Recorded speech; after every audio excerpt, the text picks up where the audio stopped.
નમસ્કાર મિત્રો, શેરબજાર ગુજરાતી યુટ્યુબ ચેનલ અને ફેસબુક પેજમાં તમારા બધાનું સ્વાગત છે. મિત્રો, આજે આપણે એક આઈટી કંપનીના શેર વિશે વાત કરવાના છે, જેમાં બ્રોકરેજ હાઉસે કહ્યું કે આ શેરમાં આઉટ પરફોર્મ કરવાના મૂડમાં છે. એટલે કે આ શેરમાં આગામી સમયમાં સારી એવી તેજી જોવા મળી શકે છે. તો આ કયો શેર છે અને કેમ બ્રોકરેજ હાઉસ આ શેરમાં તેજીની અપેક્ષા રાખી રહ્યા છે, એના વિશે આપણે તમામ માહિતી ડિટેલમાં જોઈએ. તો આ વિડીયોને તમે પૂરેપૂરું જોજો, જેથી કરીને જો તમે પણ કોઈ આઈટી કંપનીના શેરમાં રોકાણનું વિચારી રહ્યા હો તો આ શેર વિશેની માહિતી મળી રહે અને બ્રોકરેજ હાઉસે જે રિપોર્ટ બહાર પાડ્યો છે એ પણ તમે શાંતિથી જોઈ શકો. પણ મિત્રો, કોઈ પણ શેરમાં ખરીદી કે વેચાણ કરતા પહેલા તમારા ફાઇનાન્શિયલ એડવાઇઝર જોડે આ શેરને લઈને તમારે ચર્ચા કરી લેવી, પછી તમારે શેર બજારમાં રોકાણ કરવાનો નિર્ણય કરવો જોઈએ. સાથે જ મિત્રો, જો આ વિડીયો આપણા ફેસબુક પેજ ઉપર જોઈ રહ્યા છો તો આપણા પેજને ફોલો કરી લેજો અને વિડીયો પોતાના મિત્રો સાથે ફેસબુક ઉપર બધી જગ્યાએ શેર કરજો. અને જો આ વિડીયો આપણી યુટ્યુબ ચેનલમાં જોઈ રહ્યા છો તો આપણા વિડીયોને હાઈપ પણ કરી દેજો, જેથી શેર બજારની માહિતી ગુજરાતીમાં ગુજરાતના દરેક રોકાણકાર પાસે સરળતાથી પહોંચી શકે. તો મિત્રો, વાત કરીએ આઈટી સેક્ટરના શેરોમાં રસ ધરાવતા સામાન્ય રોકાણકારો વચ્ચે હાલ એક નામ ખૂબ જ ચર્ચાઈ રહ્યું છે. નામ છે કોફોર્જ. તેનું કારણ છે બ્રોકરેજ હાઉસ મર્ક્યુરીએ દ્વારા લેવામાં આવેલો મોટો નિર્ણય. મર્ક્યુરીએ કોફોર્જ અંગે પોતાની સલાહ બદલી છે અને ટાર્ગેટ પ્રાઇસ પણ મોટો વધારો કર્યો છે. તો આખરે એવું તો શું થયું કે કોફોર્જ અંડર પરફોર્મ માંથી આઉટ પરફોર્મ સુધી પહોંચી ગયો? તો આના વિશે આપણે સરળ ભાષામાં સમજીએ કે કેમ બ્રોકરેજ હાઉસે આટલો મોટો રિપોર્ટ બહાર પાડ્યો. એટલે કે કંપની છે કોફોર્જ અને બ્રોકરેજ હાઉસ મર્ક્યુરીએ આ શેર ઉપર મોટો નિર્ણય લીધો છે.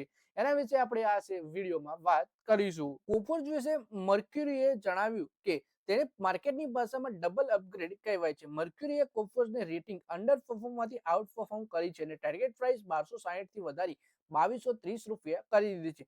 ટાર્ગેટમાં લગભગ 77% સીધો અપસાઇડ છે. આ અપગ્રેડ પાછળ સૌથી મોટું કારણ છે કોફોર્જ દ્વારા એન્કોરાનું અધિગ્રહણ. એન્કોરા એક પ્રાઇવેટ હેલ્ડ કંપની છે અને મર્ક્યુરીનું માનવું છે કે આ ડીલથી કોફોર્જ લાંબા ગાળા માટે ગેમ ચેન્જર સાબિત થઈ શકે છે.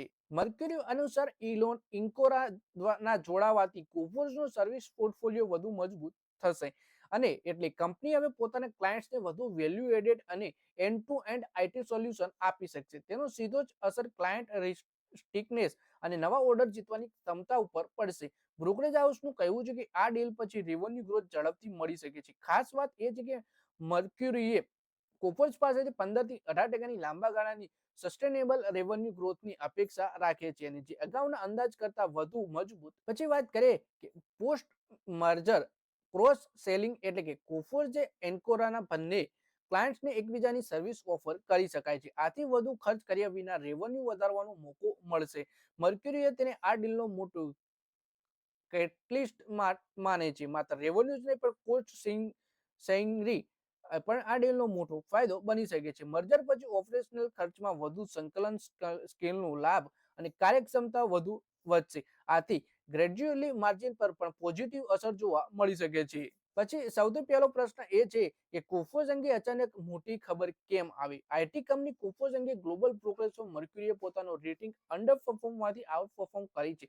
એટલે કે જે શેર પહેલા નબળો માનવામાં આવતો હતો તે હવે માર્કેટ કરતા વધુ રિટર્નની અપેક્ષા છે. આ પોતે જ મોટો એક બદલાવ છે. પછી બીજા પ્રશ્ન વિશે વાત કરીએ તો મર્ક્યુરીએ આ ટાર્ગેટ પ્રાઇસ આટલો બધો કેમ વધારી દીધો? મર્ક્યુરીએ કોફોર્જની ટાર્ગેટ પ્રાઇસ 1260 માંથી ડાયરેક્ટ 2230 કરી, એટલે કે લગભગ 77% વધારો.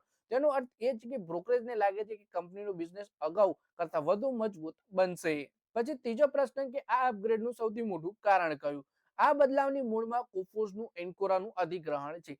એન્કોરા એક પ્રાઇવેટ આઈટી સર્વિસ કંપની છે. જે મર્ક્યુરીનું માનવું છે કે આ ડીલ લાંબા ગાળે કોફોર્જ માટે લાભદાયક થશે. ચોથો પ્રશ્ન જોઈએ તો એન્કોરાના જોડાવાથી કોફોર્જને શું ફાયદો થશે? એન્કોરાના જોડાવાથી કોફોર્જનું સર્વિસ પોર્ટફોલિયો વધુ મજબૂત બનશે અને સરળ શબ્દોમાં કહીએ તો હવે કંપની વધુ પ્રકારની આઈટી સર્વિસ પોતાના ક્લાયન્ટ્સને આપી શકશે. આથી નવા ક્લાયન્ટ્સ મળવા અને જૂના ક્લાયન્ટ્સ પાસેથી વધુ બિઝનેસ મેળવવો સરળ બનશે. પાંચમો પ્રશ્ન જોઈએ કે આથી કંપનીને શું આવક ખરેખર વધશે? એટલે મર્ક્યુરીનું માનવું છે કે આ ડીલથી કોફોર્જની રેવન્યુ ગ્રોથની ઝડપ મળશે.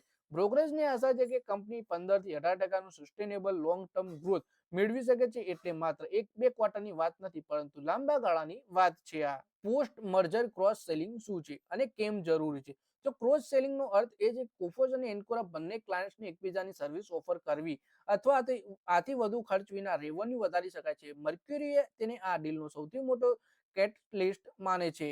સાતમો પ્રશ્ન જોઈએ કે શું ખર્ચ ઘટશે કે માત્ર કમાણીની જ આ વાત છે. તો મર્ક્યુરીનું કહેવું છે કે મર્જર પછી કોસ્ટ સેન્જરી પણ જોવા મળશે, એટલે કે ઓપરેશનલ ખર્ચમાં વધુ સંકલન, સ્કેલનો લાભ અને કાર્યક્ષમતા વધશે. આથી સમય સાથે નફા ઉપર પણ પોઝિટિવ અસર પડી શકે છે. પછી આઠમો પ્રશ્ન જોઈએ તો સામાન્ય રોકાણકાર માટે આનો શું લાભ થશે અને શું અર્થ છે. સામાન્ય રોકાણકાર માટે સ્પષ્ટ સંકેત છે કે બ્રોકરેજ હાઉસ કોફોર્જની લાંબા ગાળાની ગ્રોથ સ્ટોરી હવે વધુ મજબૂત લાગે છે. હા, શેર બજારમાં હંમેશા જોખમ રહ્યું છે, પણ આ અપગ્રેડથી એ તો ચોક્કસ છે કે સંસ્થાગત દ્રષ્ટિકોણે હવે તે પોઝિટિવ થઈ ગયું છે. તો મિત્રો, આ વિડીયોમાં આપણે વાત કરી બ્રોકરેજ હાઉસ મર્ક્યુરીએ જે રેટિંગ વધારી છે શેર કોફોર્જના શેર વિશે, એના વિશે, જેમાં બ્રોકરેજ હાઉસે 1260 થી ડાયરેક્ટ 2230 રૂપિયાનો ટાર્ગેટ કરી દીધો છે અને બ્રોકરેજ હાઉસે આ શેરમાં ખરીદીની સલાહ આપી છે, જે અત્યારના કરંટ લેવલથી 70% વધારે આ શેરમાં આપણે અપસાઇડ જોવા મળી રહી છે. તો મિત્રો, આ વિડીયોમાં બસ આટલું જ. હવે મળીએ આવનારા વિડીયોમાં. ત્યાં સુધી વિડીયોમાં લાઈક કરો, કોમેન્ટ કરો અને વિડીયો પોતાના મિત્રો સાથે ફેસબુક, ઇન્સ્ટાગ્રામ, વોટ્સએપ બધી જગ્યાએ શેર કરો. શેર બજારની આવી જ માહિતી ગુજરાતીમાં જોવા માટે તમે ચેનલને સબસ્ક્રાઇબ કરી ઘંટડી પણ દબાવી દેજો અને આપણા ફેસબુક પેજને પણ ફોલો કરી લેજો.